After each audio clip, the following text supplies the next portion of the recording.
COVID-19 cases, meanwhile, continue to grow, with the city is calling an alarming rate in parts of Brooklyn and Queens. And that could lead to some new restrictions in those areas. And some business owners are beginning to worry. CBS 2's Cory has a closer look. One wrong move, we're done.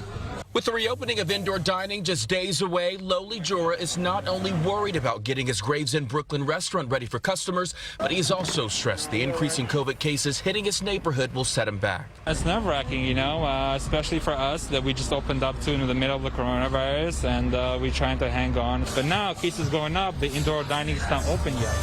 So where is it actually coming from? Sunday, the New York City Department of Health and Mental Hygiene released the latest numbers that officials say show the virus growing at an alarming speed in 8 neighborhoods in Queens and Brooklyn, while the citywide positive test average is around 1%.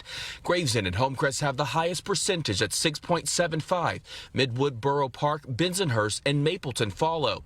Garrison Beach, Homecrest, Sheepshead Bay, along with Edgemere, Far Rockaway, Flatlands, Midwood, and Kew Gardens finish off the list. Some residents are not worried. Who knows if it's a false positive or not? So I'm not too concerned. While others wonder if the lack of people wearing face coverings is the reason for the sudden rise. I see some people don't, and that's kind of bothers me. But what is clear to Jura is his dream of running this restaurant in New York City will be shattered should the virus spread again at full speed. Closing down is the worst thing that can happen if we get closed down again. No choice but to hand the keys. And officials say they are also starting to see an uptick in the number of people hospitalized in 2 hospitals in Brooklyn and at least 1 in Queens. In Graves in Brooklyn, Cory, CBS 2 News.